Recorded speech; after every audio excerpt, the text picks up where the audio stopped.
Great. Hi, everybody, and welcome to our session hosted by Andi Craven, Instructor of Human Services Technology. She's going to be sharing with us some great information about stress and the effect that stress has on us as professionals. And then we're going to finish the session out with some strategies of how we can better manage our stress even while we're sitting at our desk. So with that, I'm going to turn it over to Andi. Thanks so much for being here. Thank you guys so much for coming and for acknowledging that you've got some stress and maybe need some help working through it here at the workplace. So I'm Andi Craven.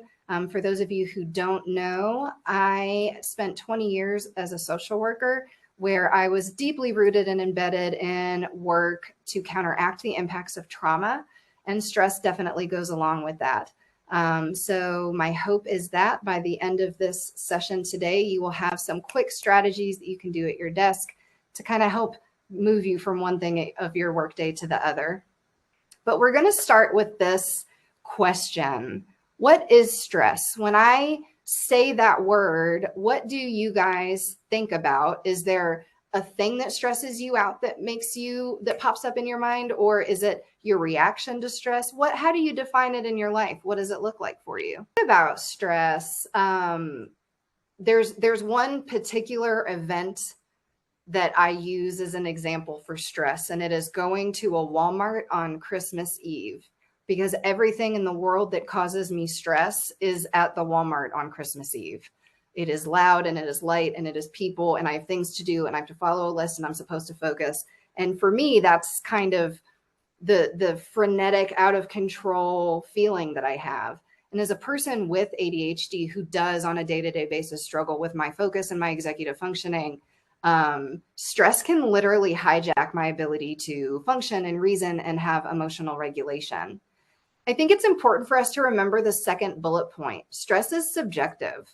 The way that any of us respond to any situation is going to be vastly different. And I think while I don't want to continue to bring up the trauma that our communities are still experiencing, if you even just think about the way that the people you know responded to Helene and its aftermath, you might know a million people who responded a million different ways.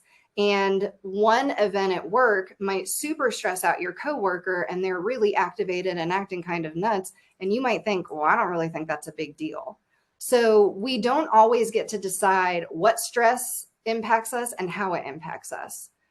One additional point that I really want to make is that stress can be good or bad. I think we tend to think of stress as the bad things, like Walmart on Christmas Eve for me, but anything that's good can also be a stress. If you think of change, moving, having a new puppy, having a baby, any changes like that are good. They tend to create positive life, although the puppy is questionable. I am questioning my life choices with a 10-month-old French bulldog, but any change can create a stress response. Any stress, good or bad, can create that response. So I'm going to show a quick video on how it impacts us, and then we're going to lean into some story time and some discussion.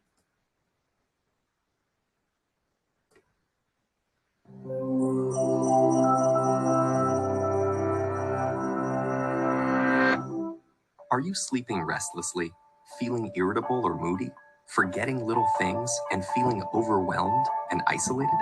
Don't worry, we've all been there. You're probably just stressed out. Stress isn't always a bad thing. It can be handy for a burst of extra energy and focus, like when you're playing a competitive sport or have to speak in public. But when it's continuous, the kind most of us face day in and day out, it actually begins to change your brain. Chronic stress, like being overworked or having arguments at home, can affect brain size, its structure, and how it functions, right down to the level of your genes. Stress begins with something called the hypothalamus pituitary adrenal axis, a series of interactions between endocrine glands in the brain and on the kidney, which controls your body's reaction to stress.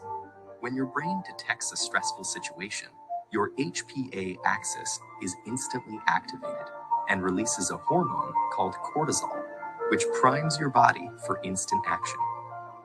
But high levels of cortisol over long periods of time wreak havoc on your brain. For example, chronic stress increases the activity level and number of neural connections in the amygdala, your brain's fear center.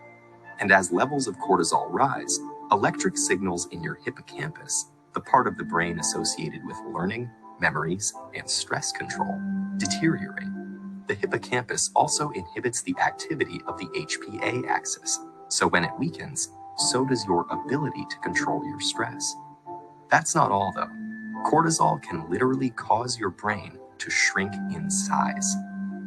Too much of it results in the loss of synaptic connections between neurons and the shrinking of your prefrontal cortex, the part of your brain that regulates behaviors like concentration, decision-making, judgment, and social interaction. It also leads to fewer new brain cells being made in the hippocampus. This means chronic stress might make it harder for you to learn and remember things, and also set the stage for more serious mental problems like depression and eventually Alzheimer's disease. The effects of stress may filter right down to your brain's DNA. An experiment showed that the amount of nurturing a mother rat provides its newborn baby plays a part in determining how that baby responds to stress later in life. The pups of nurturing moms turned out less sensitive to stress because their brains developed more cortisol receptors, which stick to cortisol and dampen the stress response. The pups of negligent moms had the opposite outcome, and so became more sensitive to stress throughout life.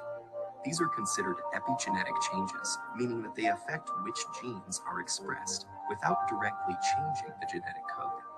And these changes can be reversed if the moms are swapped. But there's a surprising result.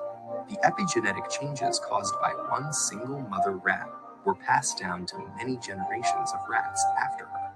In other words, the results of these actions were inheritable. It's not all bad news, though. There are many ways to reverse what cortisol does to your stressed brain. The most powerful weapons are exercise and meditation, which involves breathing deeply and being aware and focused on your surroundings. Both of these activities decrease your stress and increase the size of the hippocampus, thereby improving your memory. So don't feel defeated by the pressures of daily life. Get in control of your stress before it takes control of you.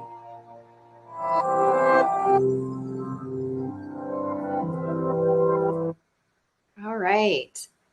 So before we move on to our story time, what are your thoughts on that video? Is that information that you knew, or were you unaware that it created such physical brain responses to be under stress? But the good news is, as complicated as stress is and our brains are, and chronic stress, the complications that it can add into our lives, the brain is also remarkably resilient and can be rewired all the time. I'm going to tell you a story, and it all came to my training, or my professional development rather, that I did back in the spring. You've heard this before, but I want you to think of your brain as my fist. Can you see my fist?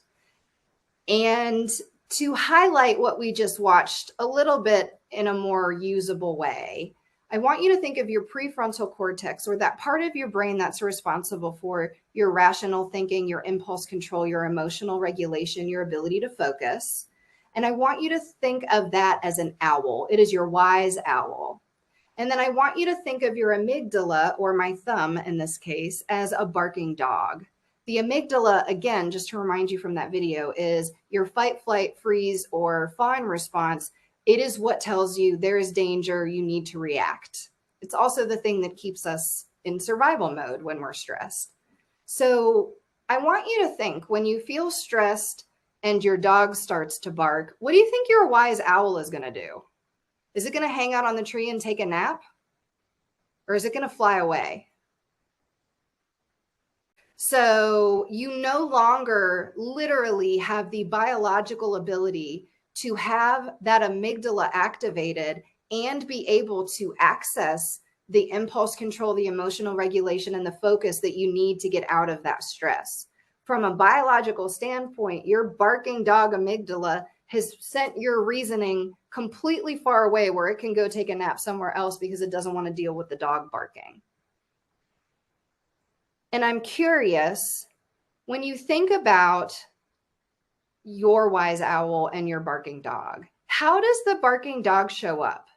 What happens to you physically? How do you know when you're stressed? Do you know early on? These are just conversations that you guys are going to have with each other right now. And then what behaviors? Is it the physical feeling that you have that lets you know you're stressed, or is it the behavior? So let's just talk through what that looks like. Okay. So when we think about the things that we just shared and that we have in common, the creep ups of stress are all different for everyone, but there are certain things that we all have in common.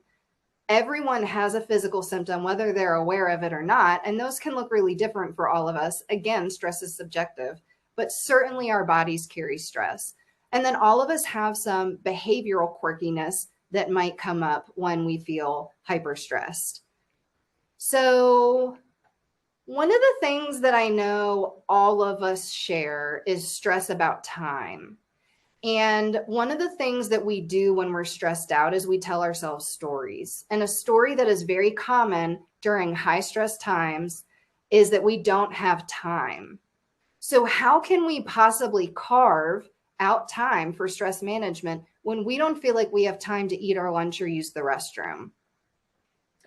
Well, I have for you a list of really quick, easy things that you can do during the course of your day. We're going to have some discussion around all four, but then we're going to actually end this session doing numbers 1 and 2, and you're going to leave hopefully feeling more zen than you came in. So the first one is the body scan, and the body scan is just what it sounds like. It is to counteract the thing that we call in therapy leaving your body. So for some folks, when they feel stressed, they have physical symptoms, but they're not actually aware of what's going on in their bodies because they're too focused on working their way out or for whatever reason. So the body scan starts at your toes or your head, whatever feels more natural, and it causes you to go through and think about and consider different major muscle groups that you have. And then you go systematically through and relax them. So you might become aware during the course of a body scan that you're carrying tension in a muscle group that you weren't aware of before. And that's why that helps. Any questions about the body scan? And the format that I use most often is breathing in for 8 seconds through my nose, breathing out for 4 seconds through my mouth. And I do that for 4 times. And then I just keep breathing and I just continue to be aware of my breathing. And this is really rooted in research that shows that an increase in oxygen actually calms your limbic system. So that the video that we watched when it was talking about all of those different hormonal responses, your limbic system is involved with that. Well, an increase in oxygen naturally relaxes you. And most of us aren't aware of our breathing. And I, as a hyper anxious person, tend to hold my breath. And sometimes I'll like randomly gasp for air because I'm about to pass out because I haven't breathed. So it does 2 things. It increases your oxygen that causes you to naturally relax, but it also makes you aware of your breathing and stops you from holding your breath if that's what you're doing. So we're going to do both of those at the end. So the next one is leave your dark corners that are scary and spooky and get out in the sun. It is sort of a cliche, but the reality is that there is enough research throughout the course of time that shows that vitamin D and being outside boosts your mental health. It boosts your mood. It causes your body to feel more grounded, more connected. I prefer to be outside barefoot. I find it extra grounds me when the soles of my feet feel the cold ground or the hot ground, whatever the situation is. And so how many days have you guys been in your office or in a classroom and not made it outside this week? Number 4 really kind of plays into all of the other ones. We need to feed our body, not our ghosts. What foods do we tend to crave when we're stressed? And when we crave sugars and that's what we eat, we actually are creating a 2-fold scenario where on the way up the sugar high, our body has additional stress that it's dealing with because it now has to produce more insulin with our pancreas, or if you're a diabetic, you have to inject it into yourself. And then that creates a natural physical stress. But what else is it doing emotionally to us when we go up and up and up the sugar or carb ladder? Do a dopamine hit, and it makes me feel more anxious. So like I want it, I crave the pan of brownies, but when I eat it, my body is rewarding me. Yes, this is what I want you to do, because it always feels better to do something that's not focused on pain than it does to sit in it and feel the discomfort. But my body is naturally feeling more and more and more anxious as I'm going up into that sugar high, because I am very perceptive to any minimal change that's happening. So I can feel my stress go up. And then when we sugar crash down, what is our body feeling? Ghosts and not our bodies are through processed foods. This is not a nutrition lesson. It's just an awareness. As a person with ADHD, red dyes do impact my ability to focus. You can almost set a timer by it. If I eat Cheez-Its, I am not going to be able to focus in a couple hours. So being aware of where you feel physically now, like what is it that you're feeling? And then when you go to feed yourself, you can help to counteract some of the impacts of stress by eating really intentionally.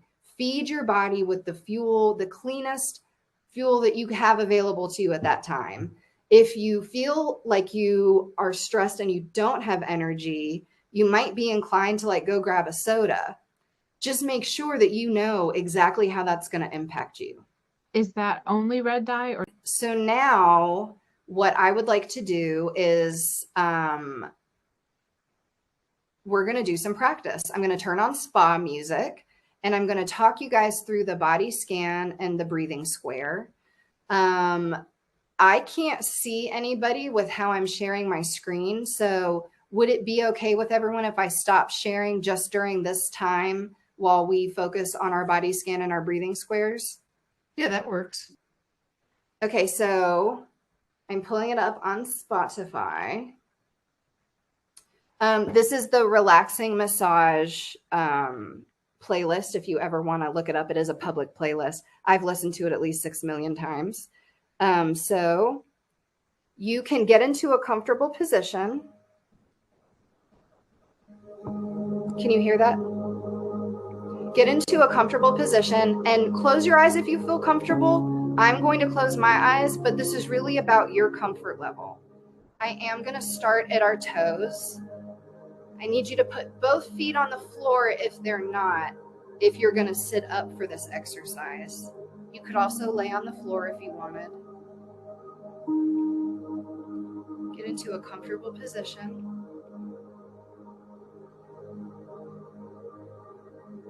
We're going to start with our toes. I want you to feel your toes, wiggle them around. Notice any sensations that you feel. Are they cold? Are they in a shoe? Do you feel the floor under you? Once you've noticed your toes and you feel really connected to them, you can relax those.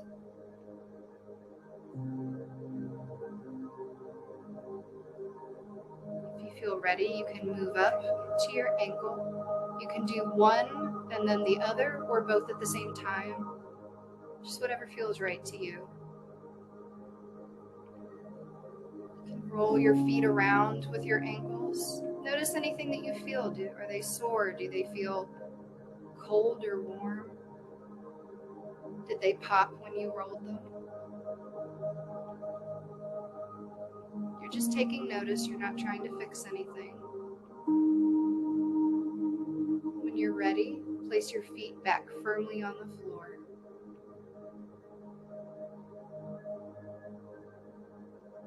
Take notice of how the floor feels under your feet, and know that it is solid and can support you when you're ready to stand.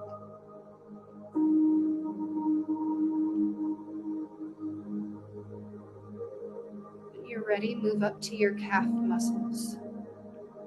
Again, you can do one at a time or both at the same time, whatever feels right. Our calves carry a lot of our weight, and we don't consider them much.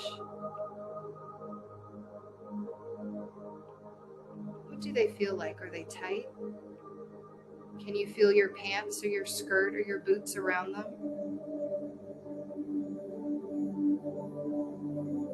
When you feel ready, I want you to squeeze your calf muscles and relax them.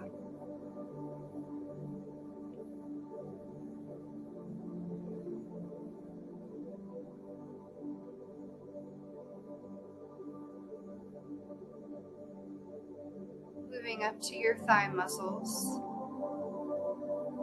Feel the chair under them or the floor, whatever position you're in. I want you to notice what the feeling of the fabric around them feels like.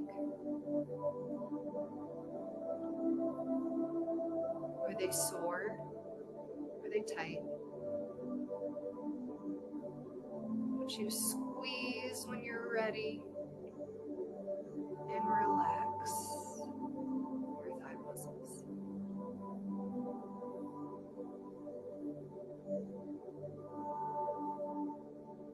Moving up to your core muscles, I want you to think of your abdomen muscles and then all the way back through your spine. Feel the chair against your back if you have one.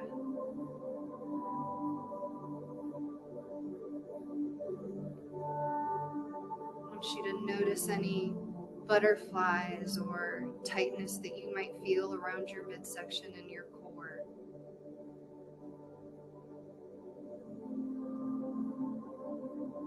When you feel ready, squeeze and relax those muscles.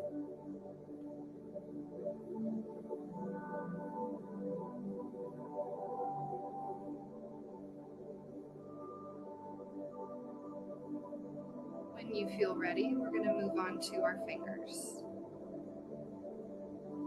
Our hands do so much work during the day here. Stretch, pop your fingers if they need. Really feel what your fingers and your hands, any tension, any soreness. Are they cold? Are they hot? Just take notice. When you're ready, gently place your hands down onto your legs.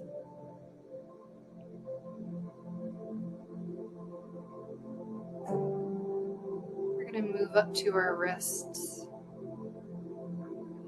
Slowly circle your wrists around. Do you notice any popping or tightness?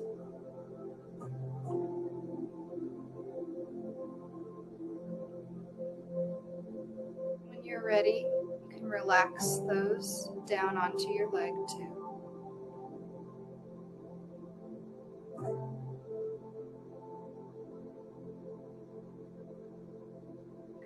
Move up the arm to our shoulders, and we're going to think about our upper arm muscles as well as our shoulder muscles.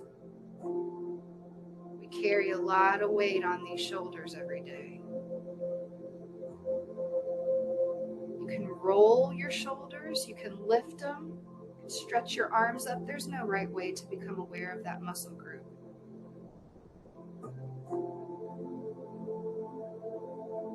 When you feel ready, I want you to tighten and relax those shoulders.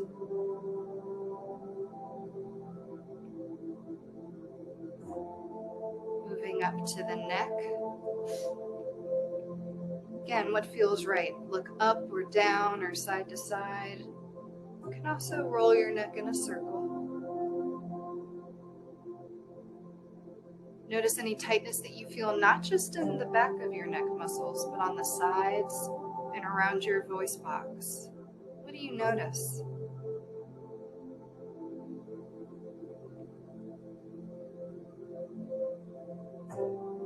Squeeze and relax those neck muscles when you're ready.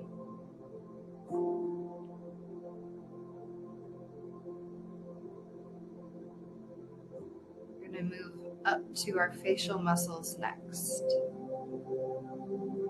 If you are a person, when when you're anxious who pushes that tongue against the roof of your mouth, go ahead and drop that tongue down, let it relax. Notice your mouth. Do you squeeze it? Are you holding tension there? Wiggle your nose muscles around. And if your eyebrows are furrowed, let's raise them very dramatically and then drop them.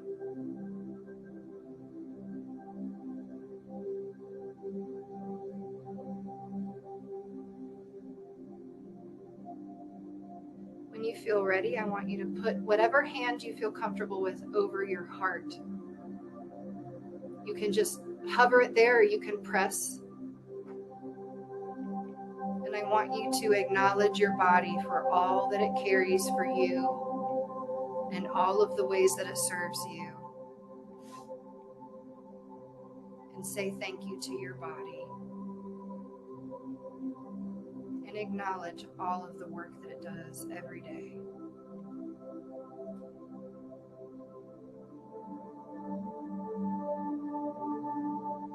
We're now going to move on to the breathing. You can keep your hand on your heart if you want. You obviously do not have to, whatever feels right for you. And I want you to breathe in through your nose. I will count to 8. Try to remain inhaling for all 8 counts. And then you're going to breathe out through your mouth for 4. Ready? And inhale. 1, 2, 3, 4, 5, 6, 7, 8. Exhale. 1, 2, 3, 4. Inhale.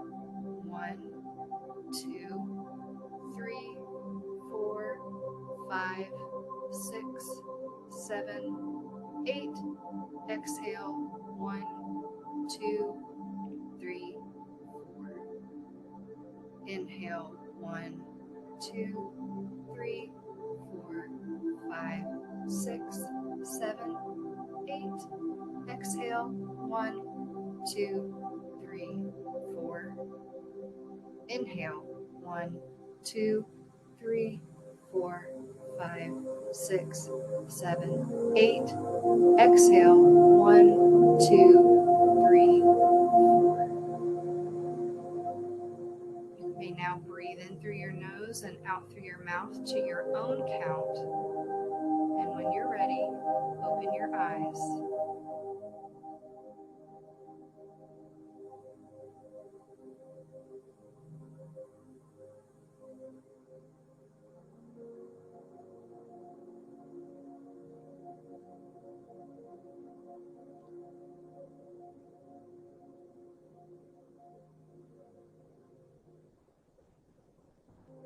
About both of those exercises is that you can make them last as long or make them as short as imaginable. So if you have a super stressful day and you need an hour of it when you get home, that works. But the reason that I taught you these strategies in this session is because you can do these very quickly at your desk during a stressful meeting, walking from one building to the next. These are practices that you can embed all day, every day that can help you manage your stress level. And if you find that neither of them really connected with you, I know of more exercises that we can try for you. So you can reach out to me at any time or to Sarah. She's got a high knowledge base in this as well. And there's other strategies that are just as quick and just as simple for you to embed into your day at your desk. Don't give up. We are all here for you and we're in this together. Thank you so much for watching. Yeah, Andy, I want to thank you for hosting this session for us. And we know that we're going to continue to learn about our mental health and wellness with you on our team. So thanks so much for being here with us today. Everybody take care. Thanks. Everybody. Bye.